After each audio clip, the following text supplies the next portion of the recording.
आपला जो अंतरात्मा असतो तो सांगतो तुम्ही काय केलं नाहीये, तुम्ही काय केलेलं नाही, तुम्ही निर्भयपणे चौकशी यंत्रणांना सामोरं जायला पाहिजे.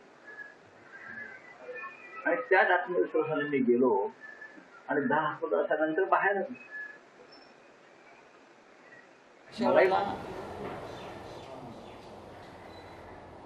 आपला जो अंतरात्मा असतो तो सांगतो की तू काय केलं नाहीये, तुम्ही काय केलेलं नाहीये, तुम्ही निर्भयपणे चौकशी यंत्रणांना सामोरं जायला पाहिजे. आणि त्याच आत्मविश्वासाने मी गेलो आणि 10-15 तासानंतर बाहेर आलो. मलाही मार्ग होता गुवाहाटीला जाण्याचा, बरं का, प्रयत्न झाले ना या ईडी, पण आम्ही नाही गेलो. आम्ही बाळासाहेब ठाकरे, माननीय उद्धव ठाकरे, शिवसेना यांच्याबरोबर राहिलो. स्वाभिमानाच्या गोष्टी करायच्या, हिंदुत्वाच्या गोष्टी करायच्या आणि अशा पद्धतीने वागायचं. हे आमच्या रक्तात नाही. प्राण जाय पर वचन न जाय, हे आम्हाला बाळासाहेबांनी आणि हिंदुत्वाने शिकवलेलं आहे. त्याच्यानुसार मला एक तर मी अत्यंत या बाबतीमध्ये बेडर आहे आणि मित्रांनाही सांगत असतो, जर सत्य तुमच्या बाजूने असेल तर घाबरायचं कारण नाही. मी तर काल अधिकाऱ्यांना सांगितलं मी बॅग भरून आलेलो आहे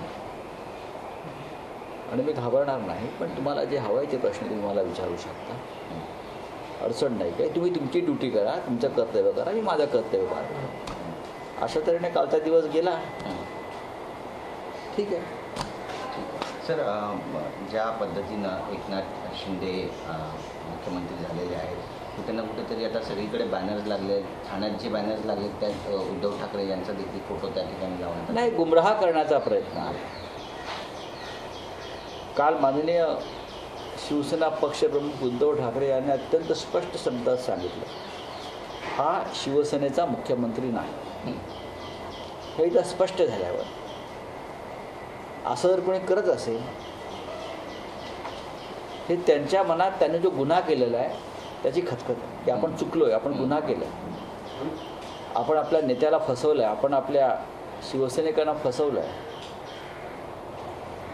त्यातून हे सगळं सुरू आहे, लोकांना भ्रमिष्ट करण्याचं. ही भारतीय जनता पक्षाची स्ट्रॅटेजी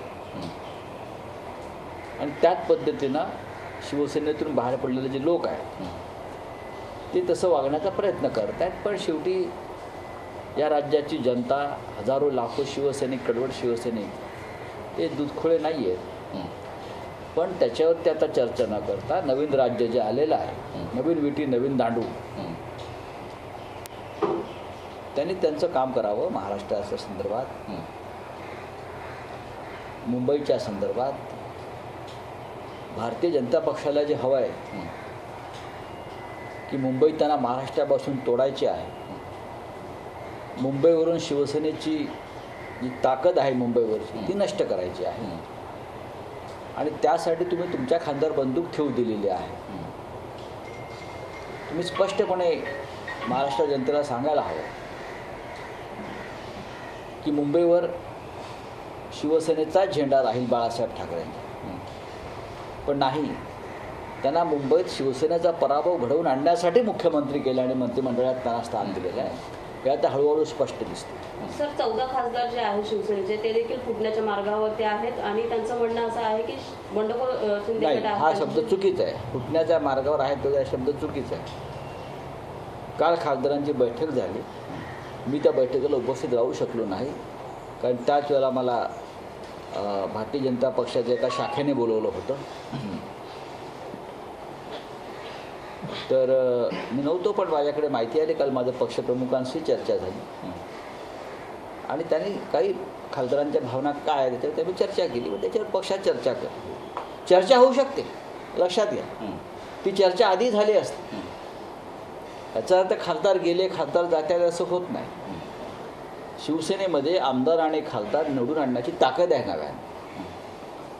शेवटी आमदार किंवा खासदार जरी कुठे बाहेर गेले तरी खालचं जे कार्यकर्त्यांची फळी आणि मतदार आहे हा पूर्णपणे शिवसेनेबरोबर आहे, हे लक्षात घ्या. आणि हा जो पक्षाचा कार्यकर्ता किंवा शिवसैनिक आहे तो कोणत्याही दाबदबावाला बळी पडत नाही, तो कोणत्या मोहाला बळी पडत नाही. आणि त्यातले आम्ही सगळे लोक आहोत. उद्या मलाही पाडण्याचा प्रयत्न झाला, आपण पाहिला असं. मला पाडण्याचा प्रयत्न झाला आणि मी पडलो असतो तरी मी शिवसेना सोडली नसती. मी उद्धव ठाकरे आणि शिवसेनेबरोबरच राहिलो असतो. मी बाळासाहेब ठाकरे यांच्या मूळ विचारांचा माणूस आहे. वरवरचे बुडबुडे आम्ही नाही आहोत. बुडबुडा आला आणि फुटला, जे बुडबुडे होते त्या आता फुटले बाहेर जाऊन. त्याच्यामुळे ह्या चुकीच्या गोष्टी बातम्या बाहेर येत आहेत. खासदारांमध्ये चर्चा झाली, उद्धव ठाकरे यांच्यासमोर ती झाली आणि अशा चर्चेला शिवसेनेमध्ये मान्यता आहे. बंडखोरांना बाळासाहेब ठाकरे समजलेच नाही आहेत असं म्हणावं का? कारण वारंवार एकनाथ शिंदे म्हणतात की ते बाळासाहेबांच्या विचारांसाठी वेगळे झाले शिवसेनेतून. बघा, काँग्रेस खूप वेळा फुटली आणि प्रत्येकजण म्हणतो की आम्ही गांधींच्या विचारांचे आहोत. पण मूळ काँग्रेस कोणती आहे? ती इंदिरा गांधीचीच राहिली ना. ती इंदिरा गांधीचीच काँग्रेस आजही आहे. अनेकांच्या नावानं काँग्रेस पक्ष निघालेले आहेत. महाराष्ट्रात 4 काँग्रेस पक्ष आहेत. तर या बोलण्याला काय अर्थ नाही. जिथे ठाकरे तिथे शिवसेना. लक्षात घ्या, ठाकरे आणि शिवसेना ह्या एकाच नाण्याच्या 2 बाजू नाही, ते एकच बाजू आहे. हां. उपमुख्यमंत्री देवेंद्र फडणवीस यांच्या अभिनंदनाचे पोस्टर संपूर्ण महाराष्ट्रभरात लावण्यात आले आणि या पोस्टरवरून अमित शहा यांचा फोटो गायब आहे. एकीकडे असं म्हटलं जातं की देवेंद्र फडणवीसांची नाराजी कसं बघताय तुम्ही? ह्याच्यावरती मी कसं काय बोलणार? भारतीय जनता पक्षानं किंवा उपमुख्यमंत्री, मला अजून तोंडामध्ये येत नाही उपमुख्यमंत्री, एकतर माजी मुख्यमंत्री किंवा भावी मुख्यमंत्री, आपण सतत त्यांना बोलत राहिलो. पण उप हा शब्द त्यांच्या मागे लावायला मला फार जड जात आहे. पण तरी मी म्हणेन देवेंद्रजींच्या संदर्भात असं काही झालं असेल, होत असेल, हा त्यांच्या पक्षाचा अंतर्गत प्रश्न आहे. कुठेतरी पंख छाटण्याचा प्रयत्न आहे, कारण केंद्रीय मी असं नाही बोलणार.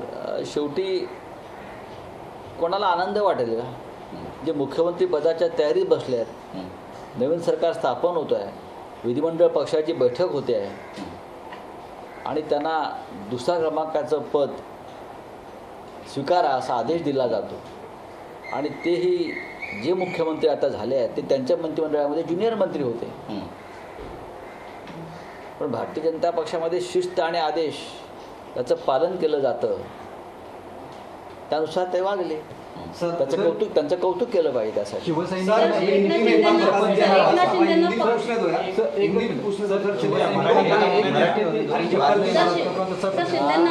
शिवसैनिकांना एकनिष्ठतेची शपथ देणार आहात किंवा तशा पद्धतीचं काही पत्रक काढणार आहात का? कोण? शिवसैनिकांनी चर्चा अशी होती. मला चर्चेविषयी माहीत नाही. शिवसैनिक एकनिष्ठच असते. सर, शिवसेना एकनाथ शिंदेंना पदावरून काढलेलं आहे, याबद्दल काय सांगाल? त्यात काय सांगू? शिस्तभंगाची कारवाई आहे, ती पक्षप्रमुखांच्या सहीनं झालेली आहे. पक्षाच्या कार्यकारिणीमध्ये ते नेते म्हणून त्यांची नेमणूक उद्धव ठाकरे यांनीच केली होती. माझी नेमणूक बाळासाहेब ठाकरेंनी केलेली आहे त्या काळात.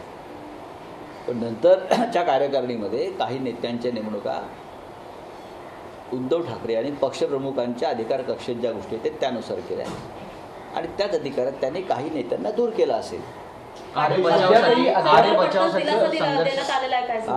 पाटणकरांना सरकार पडताच दिलासा देण्यात आलेला आहे. कोणाला? सीबीआयने एक क्लोजर रिपोर्ट फाईल केलाय हां. पुष्पक बुलियनच्या संदर्भात, ज्याच्यात पाटणकरांचं नाव आलं. क्लीन चिट आहे ना, मग चांगलं आहे ना. त्यात तुम्हाला काय दुःख व्हायचं कारण? ब्रिजभूषण सिंग यांचं अध्यक्षपद असलेल्या भारतीय कुस्तीगीर संघटनेनं महाराष्ट्र कुस्तीगीर संघटना बरखास्त केली आहे, ज्याचे अध्यक्ष शरद पवार होते. नाही, ठीक आहे, त्याच्याविषयी मी बोलणार नाही. माननीय पवार साहेब बोलू शकतात. गिरीश, बस कल 10 घंटे आपसे पूछताछ की ईडी ने, क्या दोबारा बुलाया गया है और किस मामले में ये पूरी बात ऐसी है कि इस देश का एक जिम्मेदार नागरिक होने के नाते, मेंबर ऑफ पार्लियामेंट होने के नाते ये मेरा कर्तव्य बनता है, जब देश की कोई भी जांच एजेंसी हमें बुलाती है तो हमको उनके समक्ष जाकर बयान देना चाहिए. उनके मन में जो सवाल है उस बारे में बात करनी चाहिए. मुझे बुलाया गया, चाहे लोगों के मन में कुछ और शंका है कि ये पॉलिटिकल प्रेशर से हुआ है या और कुछ हुआ है, महाराष्ट्र में जो चल रहा है राजनीतिक उथल पुथल उसके लिए हुआ है, मैं कहता हूँ ऐसी कोई बात नहीं है. उनके मन में शंका थी, टाइमिंग का थोड़ा प्रॉब्लम है, ये टाइमिंग यही क्यों चुना है. लेकिन बहुत ही अच्छे तरीके से मुझे वो लोग पेश आए सब अधिकारी, और मैं भी उनके साथ 10 घंटे तक रहा, बाहर आया। जो उनको जानकारी चाहिए थी, उनके मन में जो प्रश्न थे, मैंने सभी का उत्तर दिया है। अगर उनको मैंने कहा कि अगर आपको वापस मैं लगता है कि आना चाहिए तो आप ज़रूर मुझे बुलाइए, मैं आ जाऊँगा। क्या पत्रावाला चाल मामले को ही लेकर पूछताछ हुई या कोई और विषय था? देखिए, जो अंदर की बात होती है वो बाहर आना नहीं चाहिए, लेकिन ये जो सब विषय उससे मेरा कोई संबंध नहीं है। मेरा कोई संबंध, कोई एलिगेशंस करता है बाहर से और उसके ऊपर हमें बुलाया जाता है, ये ठीक नहीं है। लेकिन फिर भी अगर एजेंसी को लगता है कि उस बारे में पूछताछ होनी चाहिए तो होनी चाहिए। सर, एक अभी खबर आज आ रही, 12 से 14 सांसद जो हैं वो शिंदे ग्रुप के संपर्क में। कल उद्धव साहब ने एक बैठक की थी जिसमें 15 सांसद उपस्थित थे, 3 सांसद जो है वो गैर हाजिर थे। तो क्या वाकई देखो, 3 में से तो एक तो उनका बेटा ही है, ऐसा मुझे लगता है। मैं नहीं था कल की मीटिंग में, और 1-2 हो सकते हैं, क्या कारण मुझे मालूम नहीं, मैं भी नहीं था। मैं बहुत ही दूसरे काम में बिजी रहा कल 10 घंटे तक। मेरी बात हो गई पार्टी चीफ उद्धव जी से उस बारे में। अगर किसी के मन में कोई नई भावना आती है तो पार्टी चीफ से बात कर सकते हैं, भाग कर नहीं जा सकते ना। जैसे अब गुवाहाटी या ये सब जो डेस्टिनेशन बनाए हैं पॉलिटिकल टूरिज्म के, वहाँ नहीं जाएंगे हमारे खासदार लोग। कुछ डर है कुछ इस बात का कि बगावत हो सकती है? कुछ पार्टी की तरफ से कोई कोशिश हो रही कि उनको प्रॉपर ब्रीफ किया जाए, पार्टी से कैसे? शिवसेना में डरना मना है, जो होगा वो देखा जाएगा। सर, नुपुर शर्मा को भी सुप्रीम कोर्ट ने कल फटकार लगाई है, क्या कहना चाहिए? न्यायालय का निर्णय। सर, एक नाथ शिंदे को बात वापस आ रहा है। सर, एक नाथ शिंदे को बात वापस आ रहा है। अशी एक चर्चा आहे की तुम्हीच ईडीला जास्त प्रश्न केले. असं नाही आहे, त्यांचे सुद्धा प्रश्न असतात, प्रश्नांच्या फैरी झडत असतात. आम्ही सत्याच्या बाजूने असतो, पण मी त्यांचा रिस्पेक्ट करतो, त्यांचा रिस्पेक्ट केला. सरकारी कागद आहे आणि प्रत्येकानं अशा प्रकारचं जरी असं वाटतं की चुकीचे अन्यायी आहे आपल्या बाबतीत, तरी पण या एजन्सी आहेत प्रमुख, त्यांच्या समोर जाऊन उभं राहायला पाहिजे. पण ज्या सर पद्धतीने एक आता लास्ट सरकार क्वेश्चन, स्थापन एकनाथ झालं, शिंदे आज बाकी ईडीचा विधायकों जो के साथ वापस आ रहे हैं. शुरुआत में जो आपके बयान आए थे, आपने कहा था कि उनका स्वागत करेंगे, अच्छे से करेंगे. आज किस तरह की तैयारी है? क्यों तो वो अभी राज्य के मुख्यमंत्री बन गए बीजेपी के साथ, और कल उद्धव ठाकरे साहब ने कहा है वो कुछ भी कहे, चाहे हमारा नाम का इस्तेमाल करे या और कुछ करे, वो शिवसेना के मुख्यमंत्री नहीं है, ये स्पष्ट हो गया है. सर, मिलिंद नार्वेकर शिवसेनेचे नेते खासदार संजय राऊत माध्यमांशी संवाद साधत होते. मी काहीच केलं नव्हतं म्हणून मी आत्मविश्वासाने ईडीच्या चौकशीला सामोरं गेलो, असं महत्त्वाचं वक्तव्य राऊतांनी केलंय. सत्य तुमच्या बाजूने असतील तर घाबरण्याचं काहीच कारण नाही, असं महत्त्वाचं वक्तव्य देखील राऊतांनी केलंय. भाजपला मुंबई महाराष्ट्रापासून तोडायचे आहे असा थेट आणि गंभीर आरोप देखील त्यांनी भारतीय जनता पक्षावरती केलाय. तर जिथे ठाकरे तिथे शिवसेना आहे, शिंदे हे शिवसेनेचे मुख्यमंत्री नाहीच असा पुनरुच्चार देखील राऊतांनी केलाय. जनतेमध्ये संभ्रम निर्माण करण्याचा प्रयत्न केला जात असल्याचं देखील त्यांनी म्हटलंय. तर देवेंद्र फडणवीसांपुढे उपमुख्यमंत्रीपद शब्द वापरायला मला जड जातंय असं म्हणत त्यांनी फडणवीसांना देखील टोला लगावला.